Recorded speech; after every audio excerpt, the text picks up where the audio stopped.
Hey, this is the part 2 of explaining why do businessmen have yacht. So let's start it. Brand image and authority. Yacht एक non verbal signal होता है. It means this person plays at the top level. Psychology को समझो. लोग success को power से connect करते हैं. जितनी ज्यादा पावर होगी उतना ही ट्रस्ट बढ़ेगा. एग्जाम्पल, आपने अपने क्लाइंट को कोई ऑफर दिया है अपने लैंड बेस्ड ऑफिस के अंदर, तो उसके क्रैक होने की पॉसिबिलिटी 50-50% होगी. लेकिन अगर आपने वही सेम ऑफर अपनी यॉर्ड के अंदर दिया है तो उसे क्रैक होने की पॉसिबिलिटी बढ़ जाएगी. Next point is my favourite and one of the most important point of the entire video. So listen carefully.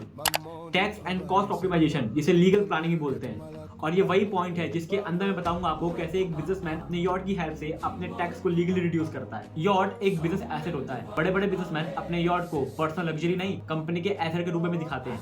इसका फायदा ये होता है कि कंपनी की बैलेंस शीट में एक एसेट ऐड हो जाता है और कंपनी का पर्पस जस्टिफाई हो जाता है. एग्जाम्पल, अगर यॉर्ड का प्राइस 100 करोड़ रुपए है और उस पर हर साल 10 या 20% डेप्रिसिएशन लगता है, तो आपके एसेट की वैल्यू आपकी कंपनी की बुक में हर साल कम अमाउंट पे शो होगी, जिससे आपकी कंपनी का प्रॉफिट ऑन पेपर कम हो जाएगा, जिसके कारण आपकी टैक्स लायबिलिटी भी कम हो जाएगी. इस पॉइंट ऑफ टाइम पे रिच लोगों का लॉजिक समझो कि प्रॉफिट्स को बुक्स में कंट्रोल करो और कैश को रियलिटी में स्ट्रॉन्ग रखो.